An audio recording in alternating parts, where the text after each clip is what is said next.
yaşısa, igid əskər ağ olsun üzün.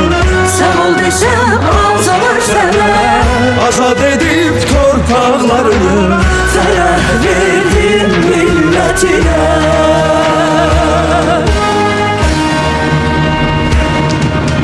Ben bir millətəm, tarih yazan, zəfərim dillərə dastan. Dursa qarşında bütün cahan, vermərəm öz torpağından. Ben bir millətəm, Tarix yazan şanlı qələbəm çıxmaz yadda. Bir ağızda deyək hər an, yaşasın Azərbaycan.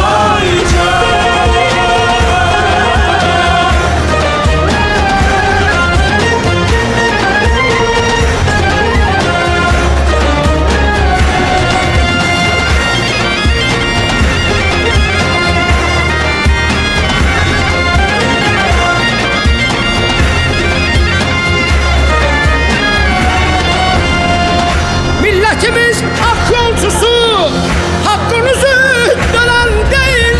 Bayrağımız İsrail'idir. Yükseldiyse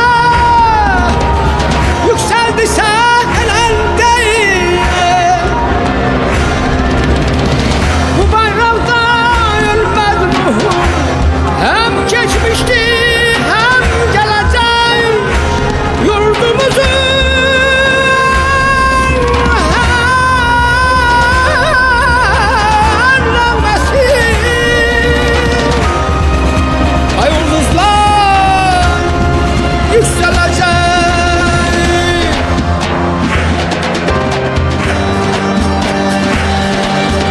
Ben bir millətəm, tarix yazan, Zəfərim dillərə dastan. dursa qarşımda bütün cahan, vermərəm öz torpağımdan.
tədbirə dəvətimizi qəbul edib, gəldiyiniz üçün hər birinizə təşəkkür edirəm.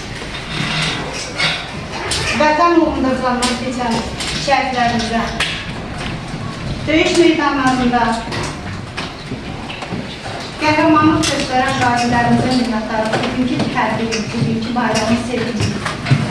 Dəvətimizi qəbul edib gəldiyiniz üçün sizə təşəkkür edirəm. Qəhrəmanlar, qazilər sizə təşəkkür edirik. Çox sağ olun gəldiyiniz üçün. Başqa təhsil sektoru rəhbəri Sevinç xanım olmaqla tüm təhsil işçiləri hər birinizin bayramını təbrik edirəm.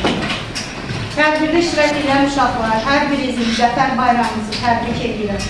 Bugünkü günü bu tədbirdə mənə 5B sinifinin tədbirində, yəni kompozisiyasına dəstək olan bütün həmkarlarımı təbrik edirəm. Sizlərə çox sağ ol deyirəm, minnətdarlıq bildirirəm. Çünki etdiyiniz hər bir işi məktəbimizin adına, kollektivimizin adına deyir Sevinç xanım.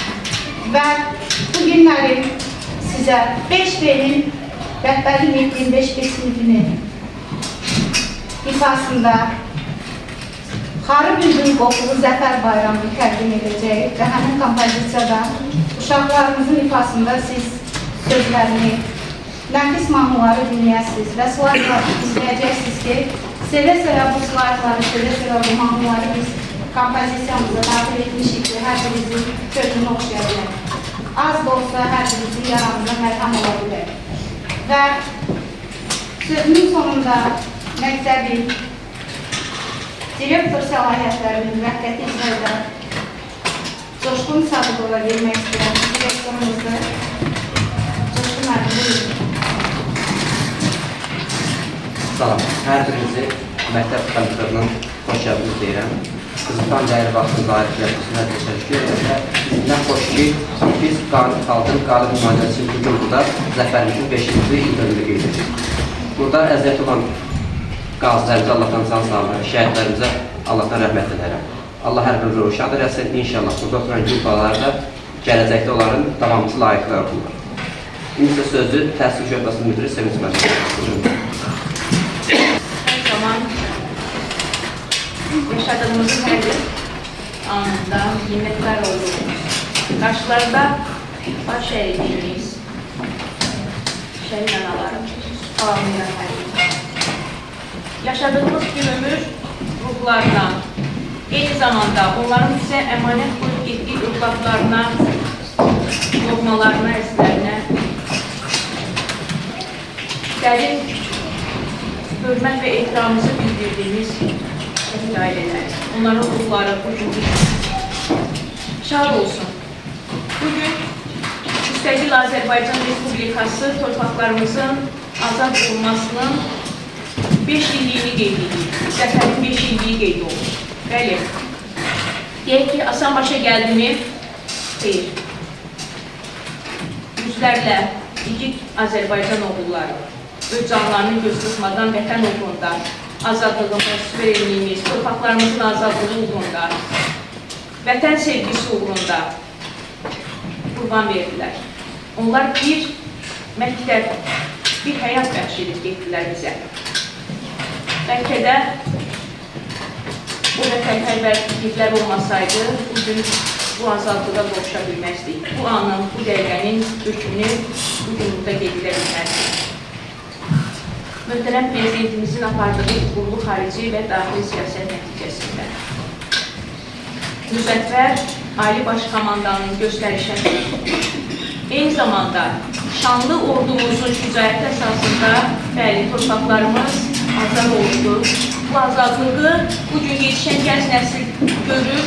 Bugün şagirdlərlə qazilərin görüşünün təşkil olunması, eyni zamanda şəhid ailələri ilə bu tədbirdə bu formatda iştirak etmələri, hər bir böyüyən gənc nəslin gələcəkdə də şəhid olan qəhrəmanların ruhunda böyüməsini təbliğ etməsidir. Bəli, bugün böyüyən istər qız, istərsə də oğlan fərq etməz. Hər bir vətəndaş, hər bir Azərbaycanlı o şəhidlərimizin, o qəhrəmanların, o igidlərin necə vətənpərvər ruhda görməsini, böyüməsini, inkişaf etməsini öyrənməlidir, gələcək nəsillərə də təbliğ olunmalıdır. Milli qəhrəmanın adını daşıyır bir günləri tam orta məktəb və bu özü düşünürəm ki, kollektiv üçün bir məsuliyyətdir. Bəli, milli qəhrəmanın adını daşıyan bir məktəbdə təhsil almaq əziz şagirdlərimiz. Bu özü böyük bir məsuliyyətdir. Sizin üzərinizə böyük bir öhdəlik qoyur. Milli qəhrəmanın ruhunda yetişmək, eyni zamanda onun adına layiq vətəndaş kimi, şəxsiyyət kimi yetişmək, təhsilli böyümək, gələcəkdə Azərbaycanımızı, onun bizə əmanət qoyub getdiyi Azərbaycanımızı daha qüdrətli, daha qüvvətli, daha təhsilli olmasında bir az da olsa değerimiz olmasını, hər birimizin bir az da olsa değerimiz olmasını mütləq bugündən biz təmsil etməliyik, bugündən təbliğ etməliyik. Düşünürəm ki, bugün böyüyən gəz nəsil tək təhsili böyümür, təhsilin bizim qarşımızda qoyduğu, dövlətimizin bizim qarşımızda qoyduğu prioritet istiqamətlərdən də hər tərəfli inkişaf etmiş şəxsiyyət formalaşdırmaqdır. Bəli, biz təhsil verənlər. Hər tərəfli şəxsiyyət formalaşdıraraq həm təhsil, həm mədəniyyət, həm tərbiyə, eyni zamanda da əsas meyar olan vətənin daşı olmasını, vətəndaş olmasını təbliğ edərək yetişdiririk. Və qazilərimiz əyləşib burada, hər birinə özləri minnətdarlığımızı bildiririk. Allah'tan sizlərə can sağlığı arzu edirik. Bəli, qardaşlar, şəhid qardaşlarımız yoxdur bugün aramızda, onların ruhları inanıb. Amma sizlər də bizlənsiz, bu da bizim üçün qürurdur. Allah sizlərə can sağlığı versin, səhhətinizi, sağlamlığınızı itirmişsiniz. Allah sağlamlığınıza qovuştursun.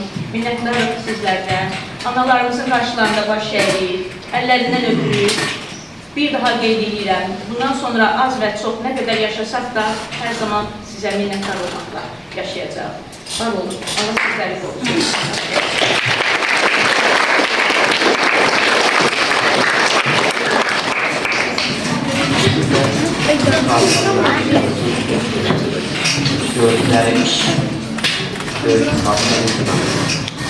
Birinci növbədə şəhid analarını salamlayıram, hörmətli qazilərimizi salamlayıram, gələcək qızlarımızı, oğlanlarımızı salamlayıram birinci növbədə. 44 gün vətən müharibəsi bizim üçün büyük başlanğıc olmuşdur. Dövlətimizin nüfusu gələcək inkişaf baxımından müstəsna kəsb edən qurumsuz qələbənin əməlləşməsi qərarıyla Cənab Ali Baş Komandan hər il 8 növbəli Zəfər Bayramı münasibəti qeyd olması qərar verilmişdir. Ərazi o zaman vətənə çevrilir ki, milli ruh canlanmış olsun. Bir söz var, vətən müqəddəsdir, vətən çirkin insanlarla əlaqə qurmaz. 44 gün vətən müharibəsində azad olunan bütün torpaqlarımız bizim, ülkələri torpaqlarımız və olan qan, şəhidlərimizin qanı, qazilərimizin qanı ilə yorulmuşdur. Necə deyim, bir məşhur söz var, vətənən ölmə həqiqət üzərə sanılayış deyil, vətən mədəniyyət bizim qazilərimizin əynində olan forma, üzərində daşıdığı medallar özlərinin qürur mənbələri. Budur, bizim gördüyümüz döyüş səhnələrindən biz çox şey danışa bilərik. Amma bizə kısa suallar verməklə yetərli deyil. Bizim 27 sentyabrdan başlanan döyüşümüzün ən başlanğıc günlərindən bizim ən az hissəmiz olur. Sevinç hissimiz o olur ki, bizim qarşıya getməyimiz, kədər hissi o olur ki, bizim yanımızda olan qardaşlarımızın həmimizdən şəhid olmasıdır. Mən birinci növbədə şəhid anaları səbir diləyəm. Allah rəhmət eləsin şəhidlərimizə. Ölməzi ölməyimizdir, ölümləri ölməzi qazanan əbədi qormuşmuş yaşayan insanlardır. Vacib məqama toxunuram. Şəhidlər xalqın kimliyini məmnun qoruyan, xalqı iş duyğu sıxadan insanlardır. Məşhur söz var. Qazilər odur ki, hiss etdirməsin, qazi odur ki, ədalətlə bitirsin. Şəhidlər bizim baş sağlığımızdır. Çiyin-çiyinə döyüşdüyümüz zaman aniden şəhid xəbərə gəlmək bizim üçün həqiqətən həmin anda, həmin o saatlarda bizim necə hiss keçirdiyimizi bizim yanımızda olan qardaşlarımız, qazi qardaşlarımız şəhidlər. Gözəl bir söz var. Şəhidlərimizin qanı, qazilərimizin canı, veteranlıq şüzayəti, xalqımızın birliyə savuna biz böyük zəfər qazanmışıq. Zəfərimizi şəhidlərimizə, qazilərimizə qoyduruq. 44 gün vətən müharibəsində biz xalqımızın böyük gücünü gördük. Döyüşlərdə ordumuza necə kömək etməklərinə. O zaman zaten xalq iqtidarı güclüklər olan yerdə heç nə bizə təsir edilməz. İstər siyasi, istər hərbi yolda düşmənin cavabımız hər zaman verməyə hazır olduq və hər kəsin bildiyi kimi düşmənin diz söyməsi hər zaman labudidir və son bir halda düşmən kapitülyasiyasından sonra olmuşdur. Hər zaman döyüş üçün biz hər zaman varıq, vətənimiz üçün, gələcək nəslimiz üçün ki, sonraki hallarda əziyyət çəkməsinlər. Biz hər zaman varıq, vətənimiz üçün. Odur ki, vətənimiz hər zaman qoruyub saxlamalıyıq, gənclərlə, özümüzlə bir yerdə. Hər birimizdən uzun ömür can sağlıq arzulayıram, gənclərimizə uzun ömür can sağlıq arzulayıram, şəhid analara səbir diləyirəm birinci növbədə. Əsaslı olaraq birinci növbədə vacib məqam odur ki, xüsusən bir şey vurulamaq istəyirəm ki, vətənimizi hər zaman qoruyub saxlamalıyıq. Bu danılmaz fakt oldu. Çox sağ olun.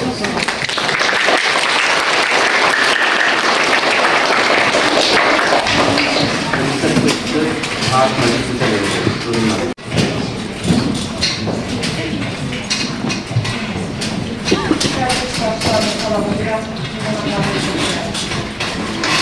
Biz bugün tarihimizin şanlı şərtlərdən biri olan Zəfər günlərinə soyunuz şərtlərdir. Şərtsiz zəfər edən yol bir də asıl olmaq. Bu illərdə davam edən Qarabağ münaqişəsi dənizdən dənizə bir elmasyon dünyası ilə yaşayan və bu tərtibləşdirən ülkənin yenincə əldə etmiş Azərbaycan zəif iqtisadiyyata və zəif orduya malik olması erməni işğalını sürətləndirir. 1993-cü ildə hakimiyyətə gələn Heydər Əliyev yaxşı başa düşürdü ki, zəif dövlətin qələbə əldə etməsi qeyri-realdır. Ona görə də 1994-cü ildə 12 may tarixində Azərbaycan və Ermənistan arasında atəşkəs imzalanır. Azərbaycan bununla münaqişənin sülh yolu ilə hərbi çalışmış, eyni zamanda həm iqtisadi, həm də hərbi gücünü artırmaqla münaqişəyə hərbi yolla da son qoyulmasını planlaşdırmışdır. Azərbaycanın daimi münaqişənin sülh yolu həlinə qalmasını qarşı tərəf rəyətin kimi başa düşmüş, tez-tez atəşkəs rejimini pozmuş və hərbi hissələrində qarşı təxribatlar törətmişdir. Ordumuz bu təxribatların qarşısını düşmənə layiqli cavab verməklə almışdır. Xüsusilə də 2016-cı il aprel döyüşlərində Azərbaycan ordusu məğlub edilməz ordu, ermənilərin uydurduqları məğlub edilməz ordu nitqini sarsıtmışdır. Xalqımızın sərfini daşdıran son damla isə ermənilərin növbəti təxribatı zamanı 2020-ci il iyun ayında Tovuz döyüşlərində Polat Həşimov kimi general mayorumuzun qətil edilməsi hadisəsi olmuşdur. Xalq və dövlət bir yumruq olub tək bir amaq uğrunda birləşib artıq bu təxribatları və işğalın sona çatmasını istəmişdir.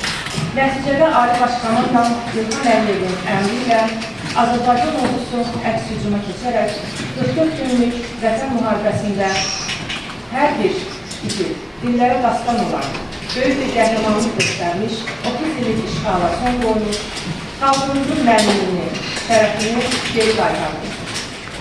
Biz bugün şəhid olan, qazi olan həmin igidlərin rəşadəti sayəsində qazanılan Zəfər bayramını qeyd edilir. Zəfər bayramını mübarək Azərbaycan. Sənə zəfər yaraşır.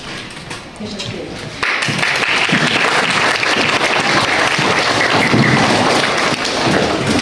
Buraya gelen şehit analar, əllərinizdən nə qədər şəhiddə xoş sözlər keçirdiğiniz yaralarınızı bir az da olsa bir mərhəm olmağınızı məlumədir ki, qardalarım. Sözü sizə yanar. Hansı bir şəhid anası, kim istəsirlər, təməli məktəbimizin mürafiqimiz, valideynlik kimi. Sizin hamınızı salamlayıram. Zəfər bayramınız mübarək olsun. Hamımızın qələbəsidir. Biz sevilirik. Torpaqlarımız azad olur. Bizə ruh gəlir. Biz şəhid analarına çox ruh gəlir. Bayaq orada da dedim, burada eşitməyənlər də var. Yəni, Zəfər günü, qələbə günü qeyd olunanda mən ev paltarında qaçdım şəhidlərə. Ağladım, oğlumun şəklini qucaqlayıb öpdüm. Dedim, gözün aydın, zəhmətin hədər getmədi. Ona görə də 44 günlük müharibədə iştirak edən bütün şəhidlərin ruhları şad olsun. Analarının əlindən öpürəm, mən şəhid anası olsam da. Sonra da döyüşənlərə can sağlığı verirəm, sağ qalanlara, qazilərə də sağ can arzuluyuram. Şəhidlərin də yeri cənnət olsun. 7 nömrəli kollektiv sizin də hamınıza təşəkkür edirəm.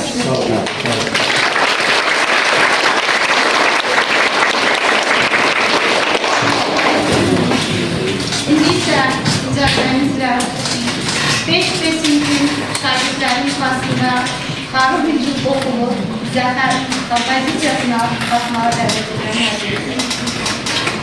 8 noyabr 2020 yıl Qarabağ qovuşduğumuz tarixli gün.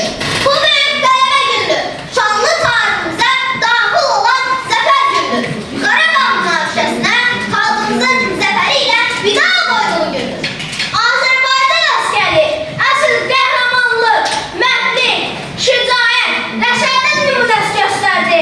Düşmənin 30 il ərzində qurduğu milyonlarla vəsait sərf etdiyi nəhəng istehkamları qısa müddətdə darmadağın edildi. Müzəffər ordumuzun tətbiq etdiyi savaş strategiyası müasir hərb tarixinə yeni örnek oldu. 30 il gözlədiyimiz o tarixə şahidlik etmək zamanı yetişdi. 8 noyabr Zəfər Günü tarihi. Şuşanın işğaldan azad edilməsi bizim şanlı qələbəmizdir. 44 gün davam edən bu müharibə Dağlıq Qarabağ ərazisində daxil olmaqla işğal altındakı ərazilərimizin qaytarılması nəticələnən Vətən müharibəsi tariximizin ən parlaq səviyyəsinə Azərbaycan xalqının iftixar və qürur məməni çevrildi. Azərbaycan xalqı öz müzəffər Ali Baş Komandan İlham Əliyevin ətrafında sırf birləşərək bütün dünyaya gücünü, mərdliyini, mübarizəyi nümayiş etdirdi. İkinci Qarabağ müharibəsi Vətən müharibəsi və Yərdəmir yumruq əməliyyatı adlanan bu savaş Azərbaycanın silahlı qüvvələrini zəfəri ilə başa çatdırdı. Düşünün ki, nice illik həsrətdən, nice igid qəhrəman, nice qanlı və şanlı gecədən, sarsılmaz bir iradənin, qorxusuz bir komandanın rəhbərliyi ilə bizi necə bir parlaq səhərə çıxardı. Bu müzəffər ordu, bu dəmir yumruq, bu rəşadətli xalq necə bir zəfərə qədəm qoydu. Gürur buyuq, çünki bu şanlı gün tariximizin qürur yeridir. Zəfər günü, mübarək Azərbaycan. Mənə ordu gərəkdir, xəstəyə dərman kimi. Mənə ordu gərəkdir, nəfəs kimi can kimi. Mənə ordu gərəkdir, sarsılmaz cahan kimi. Ordum varsa yurdum var, ordum yoxsa yurdum yox. Bizə od vuranları yandırıb yakan gerek, torpağa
Dönüb vətən torpağına qarışmışam. Olaraq bayrağıma, torpağıma qarışmışam. Mən şəhidəm ölməmişəm. Külək olub qarışmışam vətənimin havasına. Cismim köçüb bu həyatda, ruhum hər an sizinlədir. Kim ki mənə arzulayır, şirin bir xəyala dönüb tez gəlirəm onsuna. Mən şəhidəm, ölməmişəm. Şeirlərdə, qəzəllərdə yaşayıram. Rəsimlərdə, filmlərdə, əsərlərdə yaşayıram. Xalqımın qəhrəmanıyam. Heç zaman unutulmaram, könüllərdə yaşayıram. Mən şəhidəm, ölməmişəm. Bu Qarabağın dağlarında düzey ulaşıram mən. Mən şəhidəm, ölməmişəm. Güneş kimi vətənimin sabahına parlaq işıq saçıram mən. Mən şəhidəm, ölməmişəm. Şəhidliyə ucalmışam bilir tənlər. Nə olsun ki, cismim köçüb bu dünyadan. Nə qədər ki var bu millət, nə qədər ki var bu dövlət. Demək unutulmayacaq, demək hələ yaşayacaq. Mən Cəbrayıl Dövlətzadə. Yaşasaydım bu ay 24 yaşım olacaqdı. Amma mən canımı yox, vətənimi seçdim. Bəli, mənim də xəyallarım var idi, arzularım var idi. Amma heç bir arzu vətənin bütövlüyü qədər mülki deyil. Şəhid oldum. Məni və qardaşlarımı unutmayın.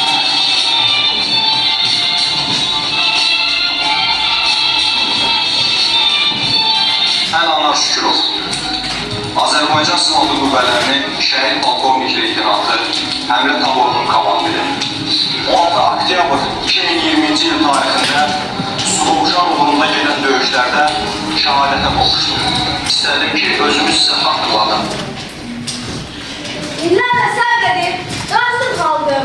Bilirdi bu həsrət, bir gün bitəcək. Qarabağ düşməndən azad edildi.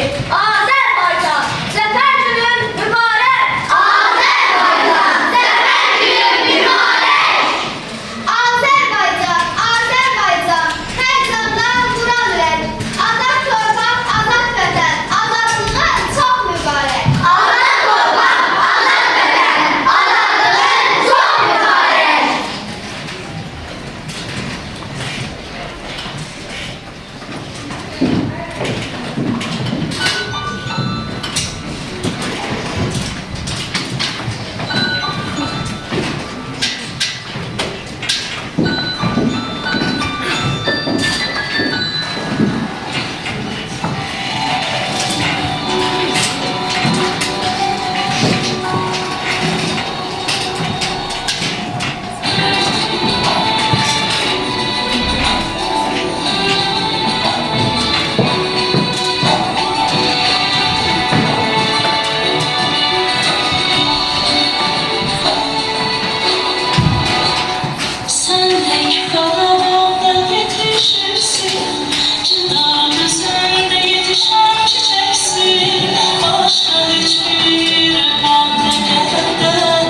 millətəm tarix yazan Zəfərim dillərə dastan dursa qarşında bütün cahan vermərəm öz torpağından Mən bir millətəm tarix yazan şanlı qələbəm çıxmaz yadda Bir ağızda deyək hər an yaşasın Azərbaycan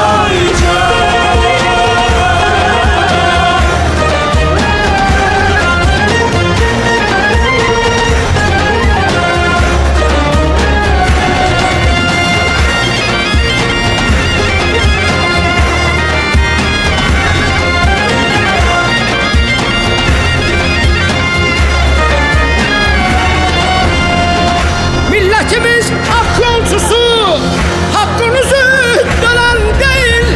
Bayrağımız İsrail'lidir, yükseldiyse helal değil. Mən bir millətəm tarix yazan Zəfərim dillərə dastan Dursa qarşımda bütün cahan vermərəm öz torpağımdan Mən bir millətəm tarix yazan şanlı qələbəm çıxmaz yaddan